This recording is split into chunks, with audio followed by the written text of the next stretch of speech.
We thought it would be an awfully good idea to tell you a little bit more about why Ray, Shay, and I are excited about the upcoming gender retreat, give you a little more information to help you figure out if this is something you want to be a part of. And we're going to start with Ray's perspective, which was really helpful for me in understanding why this is going to be a really interesting retreat. Tell us about what's exciting to you or interesting to you about this, Ray. Thanks, Laura. Glad to be here with both of you. I'm going to be in this planning process with our team. I'm going to share a story that happened to me on Sunday. So I was leaving Unity in the evening and I decided to go on a walk before I went home. And so by the time I got back to my car, it was dark and it was snowing and there were very few people out. And I walked past this parked car. And after I'd gotten a few yards away, somebody got out of their car and hollered. And they hollered, "Are you a male?" And it's one of those questions I've received in different ways before. And it always sends this like punch to my gut and the hairs standing up at the back of my neck, because it's this question of how big of a threat is this? What is this person's intention in asking me that question? And it's also like, how do I know that they're talking about me, right? Like my back is turned, I'm away from them. I have not interacted with this person in any way. And yet there's just this like knowing because of who I am and what I look like. And so turning around in that moment and seeing this person staring at me. And I asked, "Why do you care?" And I'm glad that in that moment, because we were complete strangers, that person felt, perhaps embarrassed enough to be like, "Oh, okay, never mind," and got back in their car and left me alone. And at the same time, I felt sad because there's a missed conversation there, right? I want to know, what do you mean by that? What does being male or being a man mean to you? When have you felt like a man? When have you not felt like a man? What is it that happened with that person that compelled them to yell that question at a complete stranger? And that speaks to me, that is a profoundly spiritual faith question for me, right? It's encountering somebody who's different. It's encountering somebody who you can't understand, right? There's an uncertainty and it's disorienting. And I can relate to that, right? But that's spiritual practice, right? What do we do when we are faced with difference, when we are faced with uncertainty? How do we feel? How do we think about how we feel? How do we act based on how we think and how we feel? How do we live our lives according to our values and in community with the people that we are around? Right? That's the faith formation question. And gender is a part of it, right? Because as we've been talking about, we also go on this gender journey. And so I didn't feel like that stranger and I could actually have that conversation. But that's why it's so important to me to have conversations around gender and difference and ambiguity in faith community, because hopefully we can have those conversations here. And I really believe that there is an experience that we can all relate to around an estrangement of our gender, of like, does this gender identity fit me in this context or in another context, right? When have I not felt as if a woman, like not woman enough or not man enough or not gender queer or trans enough? I think there is some connection that we can all find in that question and reflection on our own gender journeys. And it was reminding me of a few years ago, I gave a reflection in Unity service. This was before COVID. And I got really positive feedback from the congregation and had these really heartfelt, wonderful, beautiful conversations with folks. And there's one in particular that stands out. And it was this man who I had not interacted with before, who came up to me and started crying. But it was in a way where he was not asking me to take care of him. He was expressing emotion that he was feeling really deeply. And he asked me how he could help. And again, it was really clear to me, he was not saying, how can he help me? Or how can he just be of service to others, which is an important question and has a place, absolutely. But he was saying, how can I help? And I heard that, and how can I continue to be changed by your story, which was profound, right? That really touched me. And my answer to him all these years later is, come have this conversation, right? And I hope if you feel a little bit of that, or you have, that you will think about filling out an interest form. Think about, where are you in your journey? Where are you in this conversation? How can we come together and have a conversation about our faith journeys and our gender journeys, and the way they are linked, and the way that they're in tension with one another? How can we be changed by one another's stories, right? How can we continue to practice our spirituality, our faith, when we're faced with difference and uncertainty and ambiguity? That's beautiful, Ray. Thank you. And Shay, you were saying some just really wonderful things about how this connected to the journey at Unity Church, with these efforts at understanding gender and being more open and welcoming. Can you say a little bit more about that? I will, but first I'm going to ask you a question. Oh boy.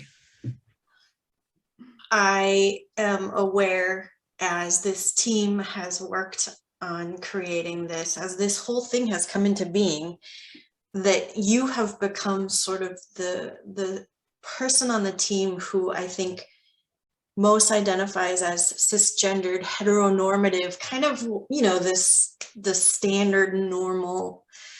And I'm wondering how you are feeling. Like, I want to check in with you. Like, how is all of this feeling to you? How have you been? Because oftentimes, as the team has been working on this, the conversation has really grown and swirled. And I've noticed that your voice isn't always as heard as others. And so anyway, I just want to check in with you and see how this has been, how you're feeling about all this. Helping to plan this retreat has been such a rich experience for me. It's asked me to interrogate that cisgendered heteronormative identity that I have, and recognize the privilege of never or rarely having to question what that identity means to me. I mean, the way that Ray just now talked about gender identity not always sitting well, I've had that experience, but I've never had to think in such complexity about what it means to be a woman, to be female.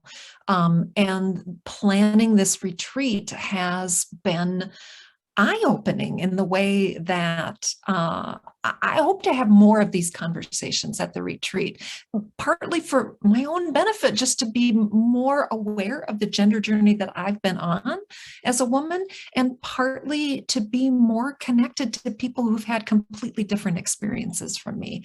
And the other piece of it that I've been thinking a lot about is that I have found a lot of meaning in being a woman who has cycles, who has carried children.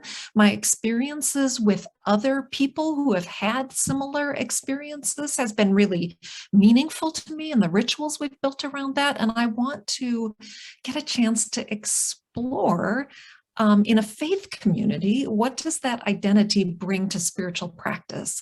And both what do I gain from that, and what can I gain from having a larger context for that identity, and how it fits. Yeah, cool. So now, are you willing to tell us? I've been throughout this process, so I myself have always identified as female, and have always been very comfortable with that. But my relationship with gender changed drastically when I came out as gay or lesbian or queer or whatever words you want to use for that. And this retreat has gotten me like, how are those identities enmeshed and how are they separate? but I'm really struck. I think, Unity as a congregation went through the welcoming congregation curriculum, however, 20 years ago or whenever that came out. And that was really when it was really focused on LGBT identities, trans and queer and non-binary, and all of that was not really part of our lexicon or experience or understanding at that point. And I know that Unity did a lot of work around the marriage equality and getting the whole marriage equality stuff going. And those are beautiful things to have in our history and to say we were a part of that. And I want to, we as a faith community, we covenant, we promise that our search for truth and meaning is never over, and that our search for justice and equity and understanding and liberty for all is never over, that this is a journey we are always on. And I kind of feel like we've gotten a little complacent about, well, we did our work on that stuff 20 years ago, and now we've moved on to other things. And those other things are super important, and absolutely we should be working on anti-racism, multiculturalism, all of that. And we can't get complacent around gender, sexuality, and all of the other things that make us who we are and provide that rich vastness of difference and complexity to who we are, both as individuals and as a community. I think this conversation that this retreat will have is part of a longer conversation, but also re-engaging a conversation that we need to start having again. We're being asked as a UU congregation to redo the welcoming congregation curriculum and certification. We're being asked by newer, younger members who are part of queer community and queer identity that some of us don't understand and aren't comfortable with, to be more open and welcoming, to make our spaces and our events and everything about us more inclusive. And I think this is a conversation we need to have because we're UUs, and we believe in the inherent worth and dignity of all people, and we believe in the constant search for truth and meaning of individuals and ourselves. And we believe in creating welcoming, loving, equitable spaces, safe spaces. Thank you, Shay. Safe and brave spaces. Safe and brave. And hopefully being able to get at some of those intersections too, right? We've talked a little bit about how, just like we don't want to divorce anti-racism from faith formation, we don't want to divorce gender from racism and faith formation. And so getting a little bit deeper into that, how do we hold, that ever-growing sense of our wholeness? Thank you. So we hope that this will interest you as well. Fill out an interest form. Let us know that you want to come. And we look forward to having this deeper, richer, broader, wider, amazing conversation with you.